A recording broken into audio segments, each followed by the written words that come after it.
Sitting with Keith Wachtel from the NHL. He's the Chief Business Officer. Keith, welcome. Thank you. And the topic right now is going to be the partnerships that the NHL has formed with some operators.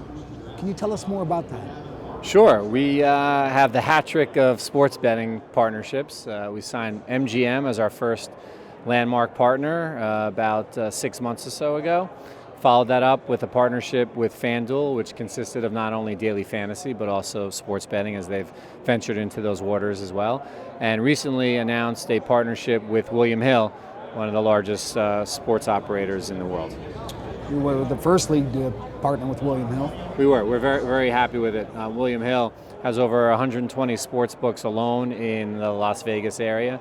Has branded out into New Jersey. So we're really excited, and we find ourselves have taken a little bit of a different approach to partnerships with the sports operators. So having those three as our first three stable of big national brands, very exciting for the National Hockey League. People hear about the big leagues partnering with operators on sports betting operators. And for a lot listening, they know what it all means. But can you explain to us, what is the business model? Sure. Well, the partnerships with sports operators are not all that dissimilar than the traditional partnerships that the sports leagues have, whether it is in the soft drink category, the car category, but the rights and the assets are very different. And what I mean by that is the real opportunity for the leagues to partner with the sports operators is not only just around the IP and the authenticity that a relationship has, but it's also around the data. And what's really interesting and exciting for the sports operators is using the league's data to create new opportunities in the sports betting landscape, especially for a sport like hockey, which traditionally has seen bets very simply as who's going to win the game and how many goals are going to be scored. What we're trying to develop is through technology and something called puck and player tracking, is the ability to provide operators with real time, with no latency, live data and statistics that would allow for prop bets. Why that's really important and exciting is prop bets become more and more prevalent. We think that for the new generation of sports bettors, the Gen Z, the millennials, those are going to be more intriguing to them from a sports betting standpoint. But it's also going to provide more fan engagement. The ability to bet on who's going to have the hardest shot, who's going to skate the fastest, will also allow fans and bettors, maybe fans who've never really engaged in the sport of hockey, to see how fast the game is, to see the skill and speed of the game.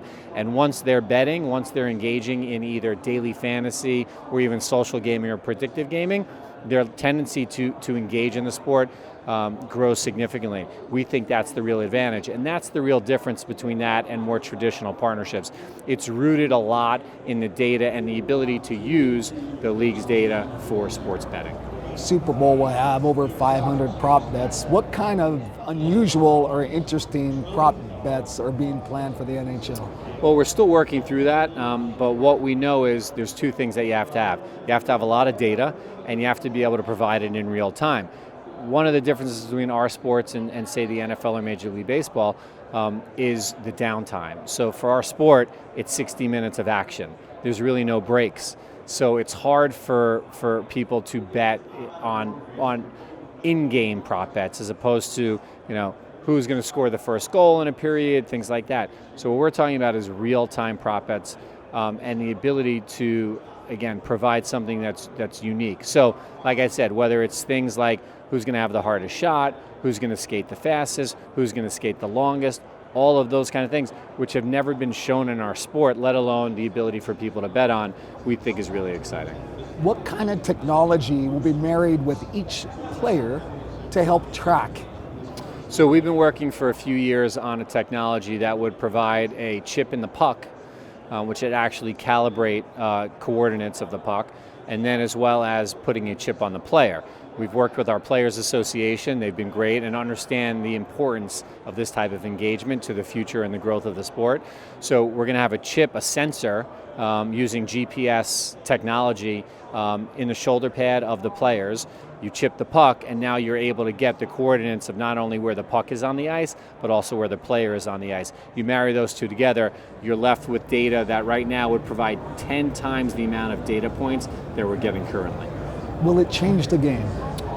It won't change the game on the ice, but what it will change is the ability for people to engage with the sport, which ultimately we think will provide more fandom, more people watching, more people engaging in the sport, which quite frankly for us will provide new business opportunities.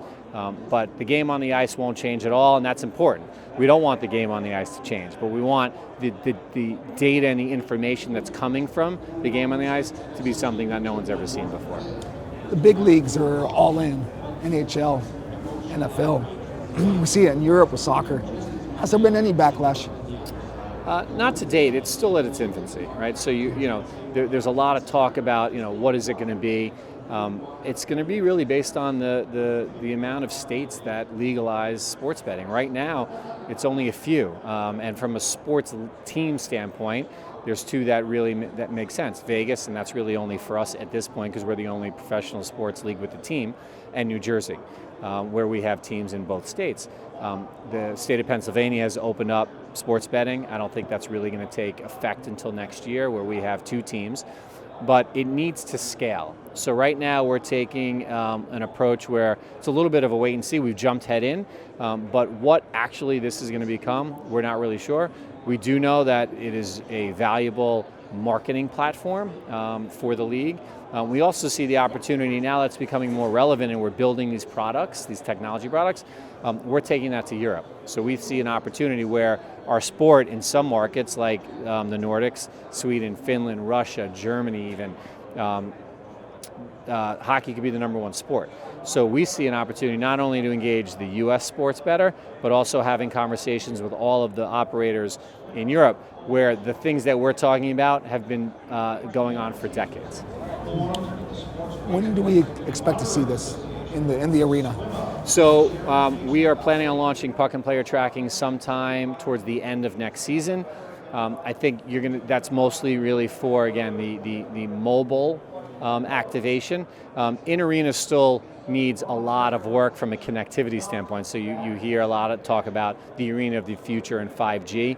In order to be able to provide real-time data in the arena, you need an overall of the in-arena infrastructure. That's going to take more time, especially as 5G begins to roll out.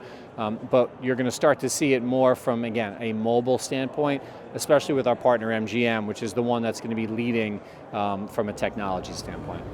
Keith, before we say farewell, any final thoughts to share with those listening?